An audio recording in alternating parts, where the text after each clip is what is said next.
வசந்தம் வருமா? பகுதி 5 மற்றும் இறுதி பகுதி. இதுக்கு முந்தின பகுதியினுடைய லிங்க் இந்த வீடியோ டிஸ்கிரிப்ஷன்ல குடுத்திருக்கேன். ஸோ அதையும் கேட்டுக்கலாம். கேட்கலாமா இப்போ?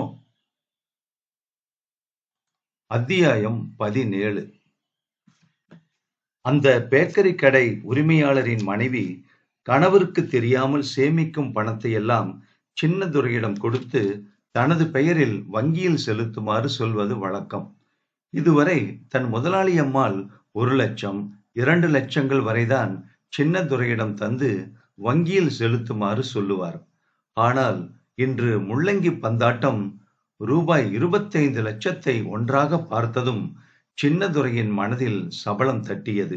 எப்படியாவது பணத்தை சம்பாதிக்க வேண்டும் என்ற வெறியுடன் இருப்பவனிடம் இப்படி 25 லட்சத்தை கொடுத்தால் சும்மா இருப்பானா? மனதில் தந்திரம் செய்தான். அந்த பெரிய தொகையில் ஒரு பாதி தன் பெயரில் வங்கியில் போட்டுக் கொண்டான் சின்னதுரை. தனியாக ஒரு கடையை வாடகைக்கு பிடித்து அதில் பழைய பொருட்கள் வாங்க, விற்க, அணுகவும் என்று போர்டை மாட்டி தனது செல்போன் நம்பரையும் எழுதி வைத்தான். மறைமுகமாக வட்டிக்கு பணம் கொடுத்து சம்பாதிக்க அவனது காட்டில் பணமழை கொட்டத் தொடங்கியது. அவனது இளைய மகள் சரஸ்வதி உடன்குடியில் அவளது குடிகார கணவனுடனும் வாழ்க்கையில் போராடி கொண்டிருந்தாள். அவளுக்கு முதலாவது ஒரு பையன் பிறந்து அவன் இப்போது 4வது படிக்கின்றான். இவள் வயிற்றில் இப்போது 2வது குழந்தை வந்திருந்தது. இந்த நேரத்தில் சின்னதுரையின் மூத்த பெண் லட்சுமி MSc B.Ed படித்து முடித்திருந்தாள். அவளுக்கு நல்ல வரன் வரவும் 25 பவுன் நகை பேசி திருமணத்தை தடபுடலாய் நடத்தி முடித்திருந்தார். சின்ன மகளான சரஸ்வதிக்கு 10 பவுன் கூட போடவில்லை. பெரிய மகளான லட்சுமிக்கு நிறைய நகை போட்டுள்ளதால் சரஸ்வதியின் புகுந்த வீட்டில் ஒரே சண்டை. 15 பவுன் நகை வாங்கி வந்தால்தான் இனி உனக்கு வீட்டில் இடம் என்று அவளை 2வது பிள்ளை வயிற்றில் இருக்கிறதே என்று கூட இரக்கம் இல்லாமல் அவளது மாமியார் ஆனந்த கனி அடித்து துரத்த பெரியவன் சுதர்சனனுடன் தன் வீட்டுக்கு வந்து சேர்ந்தாள் சரஸ்வதி. அவளுக்கு 15 பவுன் போட்டால்தான் இங்கே வர முடியும் என்று கூறிவிட்டதால் தன் வீட்டின் பக்கத்திலேயே வாடகை வீடு எடுத்து குடி வைத்தார் சின்னதுரை. சரஸ்வதி தான் தினமும் தன் தந்தையிடம் சண்டையிட்டாள். இதோ பாருங்கப்பா, எனக்கு பிடிக்காத வாழ்க்கையில தள்ளி விட்டது நீங்க தான். இப்ப அக்காளுக்கு என்னை விட 15 பவுன் அதிகமா போட்டிருக்கீங்க. இப்போ என்கிட்ட ஒரு குந்துமணி தங்க கூட கிடையாது.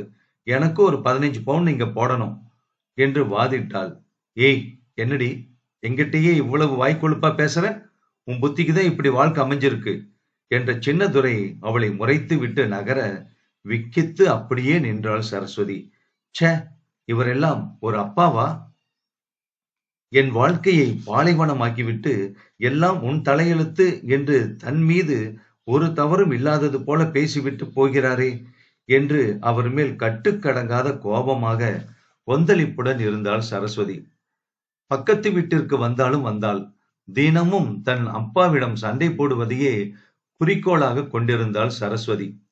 2வது குழந்தையும் சரஸ்வதிக்கு பிறந்தது.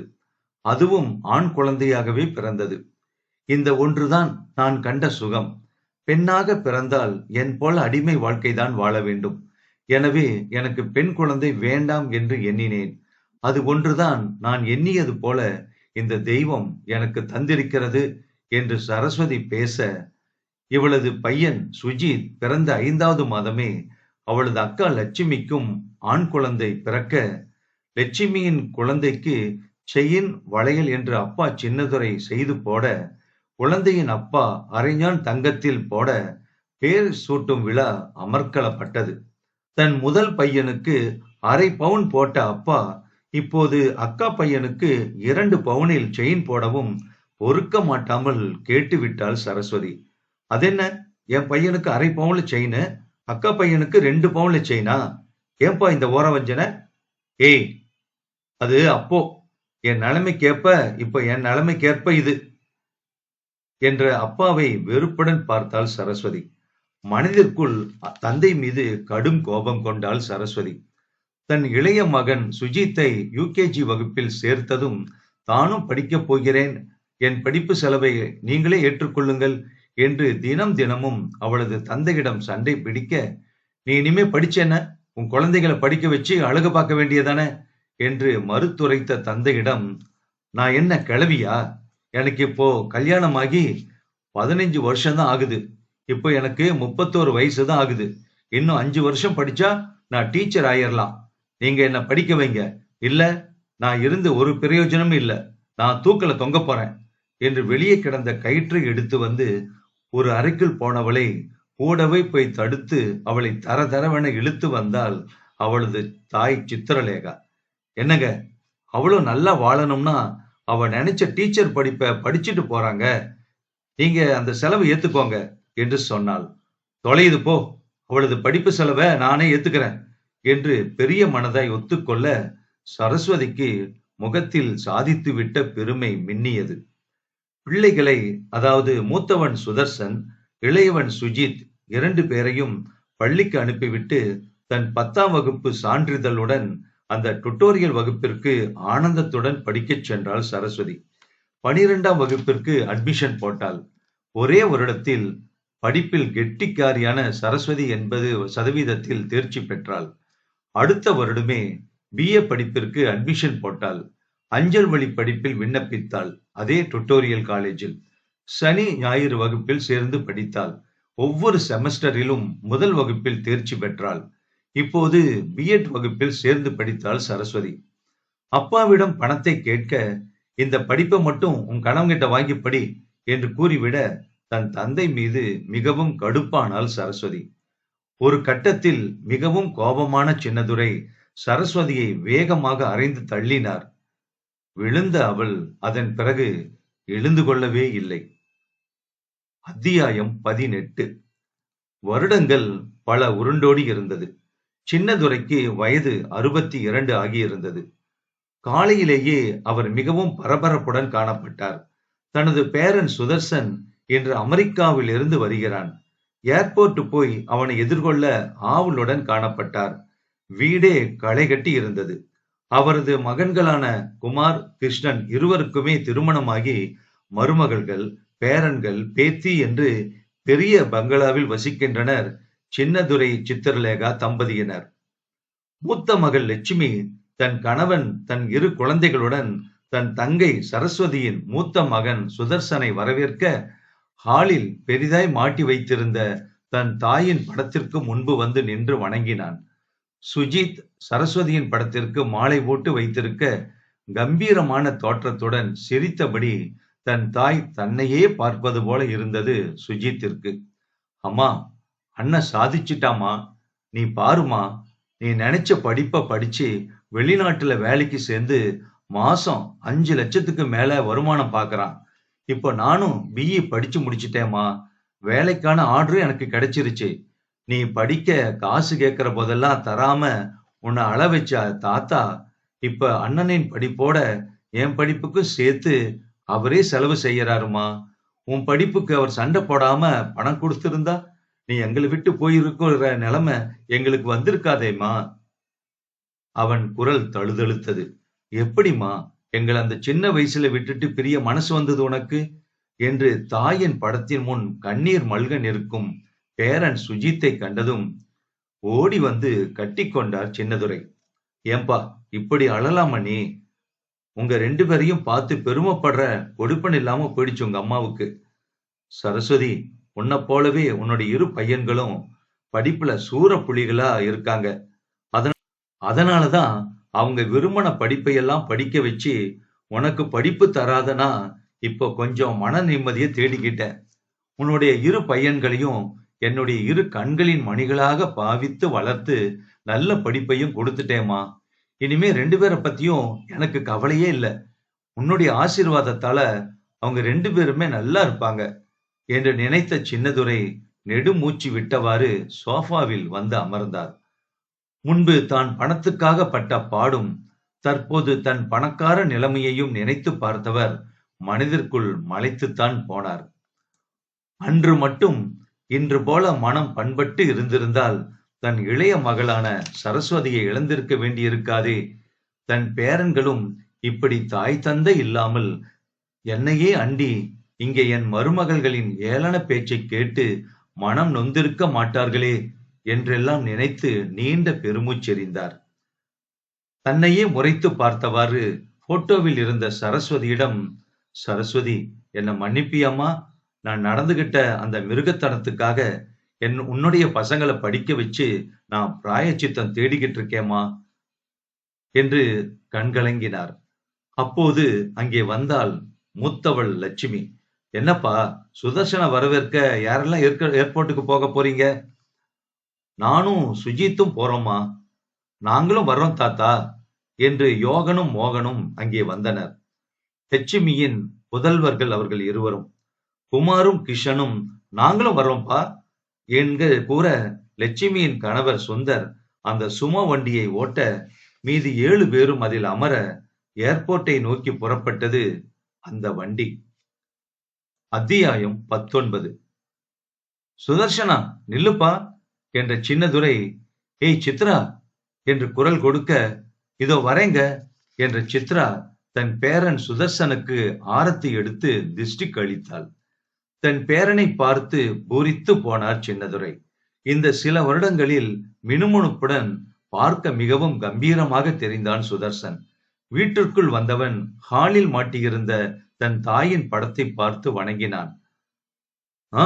ஃப்ரெஷ்ஷாகி வாப்பா சாப்பிடலாம் என்று தாத்தா அழைக்க தனது அறைக்குள் நுழைந்தான் சுதர்சன். அனைவரும் சாப்பிட்டு அமரவும் எல்லோருக்காகவும் தான் வெளிநாட்டிலிருந்து வாங்கி வந்ததை எடுத்து கொடுக்க, அனைவரும் எனக்கு பிடிச்சது எது என்று தெரிந்து எப்படி வாங்கிட்டு வந்திருக்க என்று சந்தோஷத்துடன் அவர்கள் அனைவருமே அவன் வாங்கி வந்த பொருட்களை பெற்றுக் கொண்டனர்.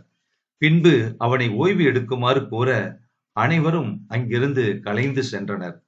தன் மனைவி சித்திரலேகாவுடன் பால்கனியில் வந்து அமர்ந்தார் சின்னதுரை. இப்பதான் எனக்கு மனசு நிறைவா இருக்கு சித்ரா. இனிமே பெரிய பேரனுக்கு ஒரு பொண்ணை பார்த்து திருமணம் செஞ்சு வச்சிடணும் என்று சின்னதுரை பூரிப்புடன் கூற, அதுக்கு என்னங்க, நம்ம பிள்ளைங்களுக்கு தான் திருமணம் செய்ய மாப்பிள்ளைக்கும் பொண்ணுக்கும் படாத பாடுபட்டோம். ஆனா நம்ம பேரனுக்கு இப்ப பொண்ணு தர நான் நீன்னு போட்டி போட்டுட்டெல்லாம் வராங்க. ஆமாங்க, அப்பா அம்மா இல்லாத பசங்க தானேன்னு யாருமே இப்ப அதையெல்லாம் நினைக்கல. அதான் எல்லோருக்கும் தெரியுமே. நம்ம மகளோட நிலைமையும் நாம அவனுங்களை வளர்த்த வளர்ப்போம். மூத்தவ லட்சுமியா இருந்தாலும் சரஸ்வதிக்கு தானே முதல்ல கல்யாணம் நடந்துச்சு. அதே போல நம்ம முதல் பேரன்களும் சுதர்சனும் சுஜித்தும் தானேங்க.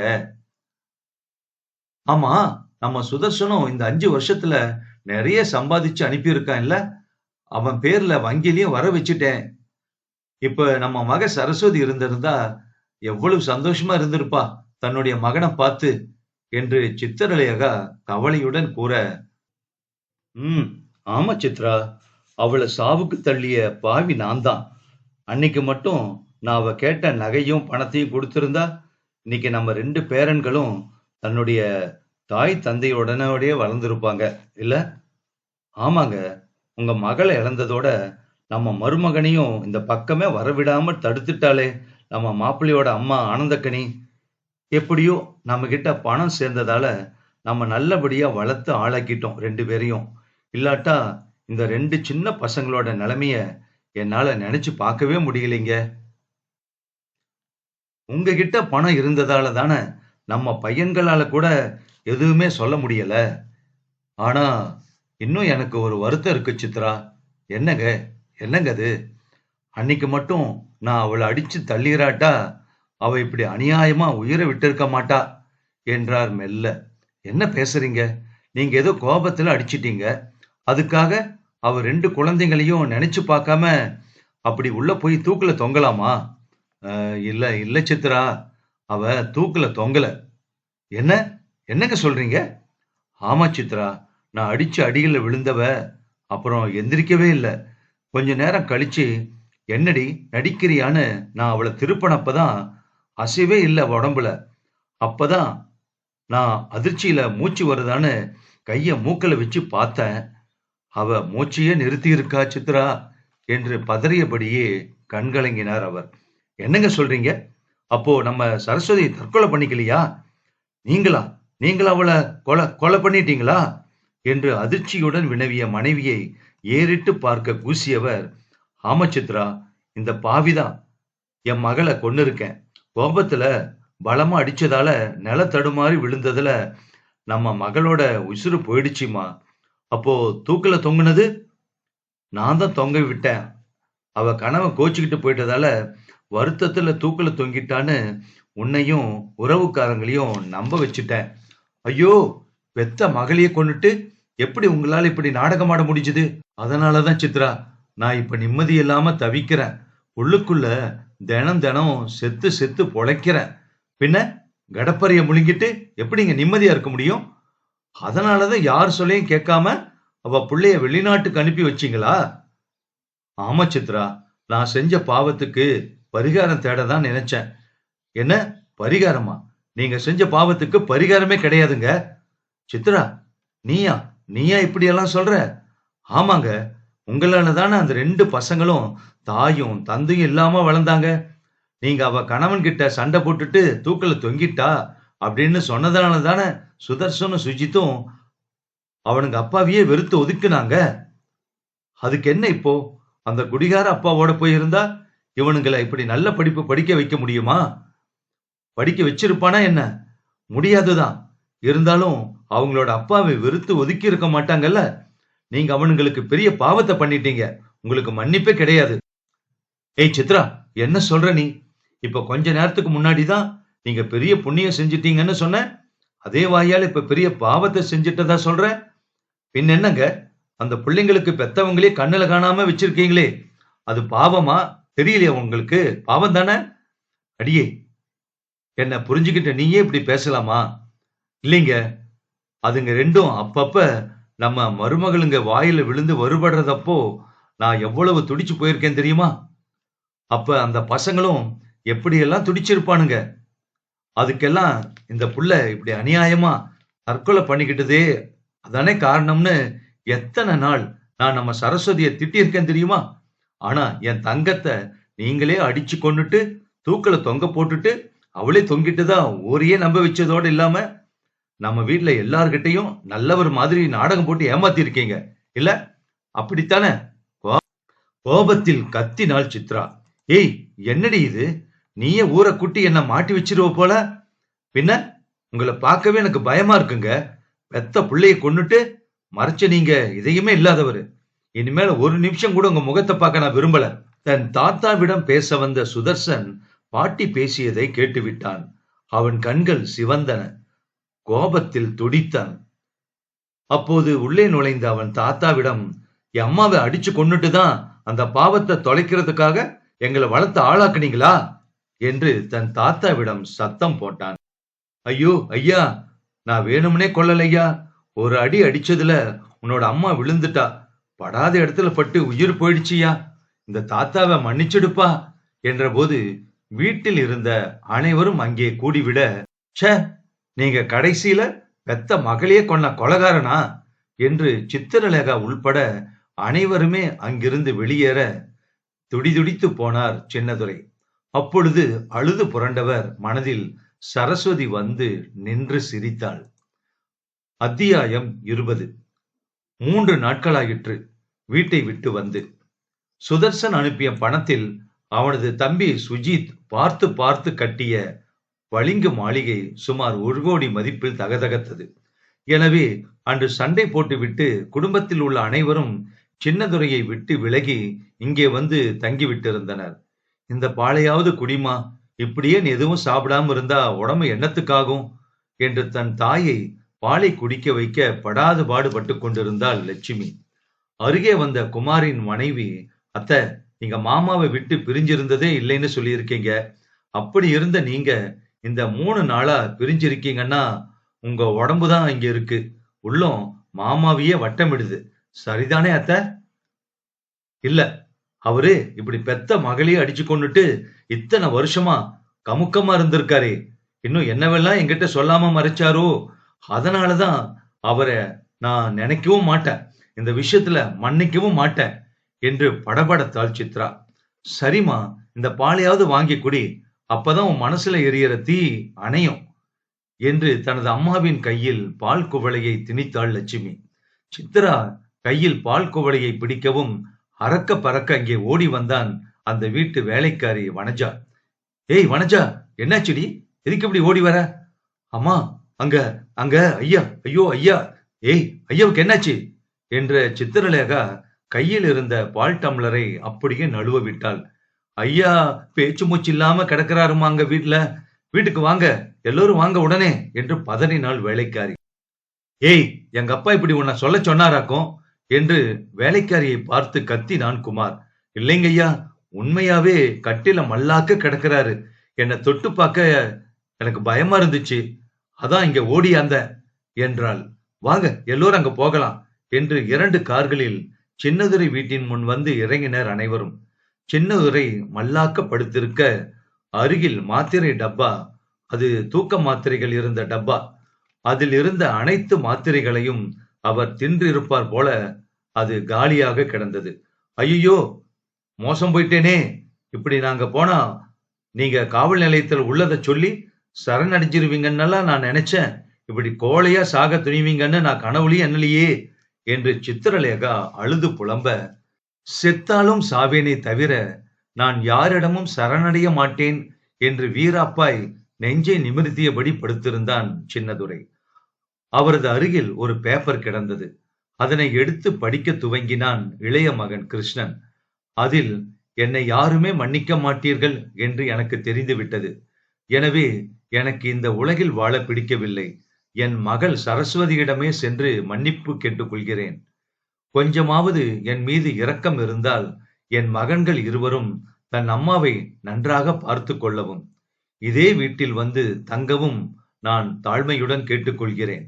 இப்படிக்கு இன்னும் கொஞ்ச நேரத்தில் இறக்கப் போகும் சின்னதுரை.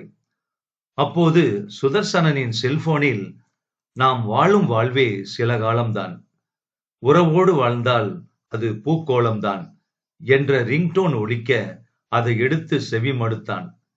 இதுதான் வாழ்க்கை.